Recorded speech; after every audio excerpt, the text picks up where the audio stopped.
I'm John Ravenhill and send warm greetings to you from Waterloo, which is just outside Toronto in Canada. I'm delighted to have this opportunity to speak with you, and I'm especially grateful to Dr. Elaha for all his work in translating the book and in enabling it to reach a new audience. It's now 20 years since I first talked with Oxford University Press, its English language publisher, about putting this book together.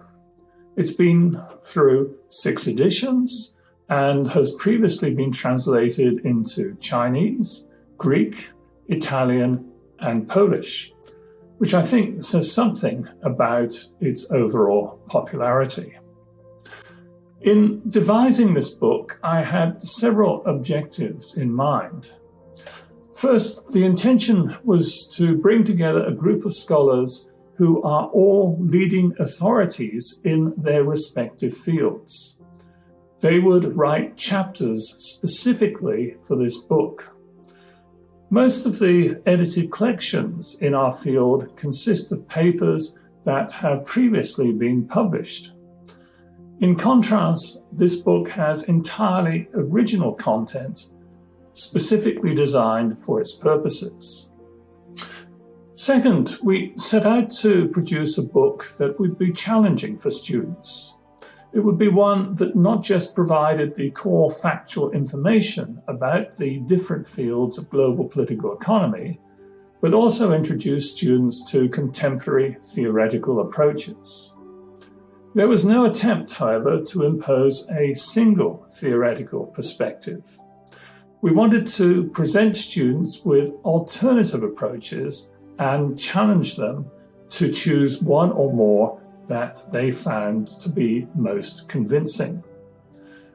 We wanted to get students thinking about, for instance, why some groups domestically support liberalization and others demand protectionism, why the financial system was becoming more prone to debt crises, why companies decide to organize their production through global value chains, and why foreign direct investment doesn't always lead to a race to the bottom when one looks at its impact on the environment.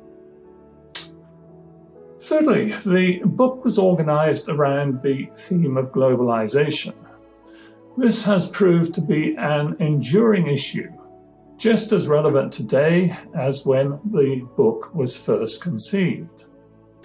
In recent years, for instance, we've seen an anti-globalization backlash accompanied by the growth of populism, seen in the Trump administration in the United States, and the decision of the United Kingdom to exit from the European Union.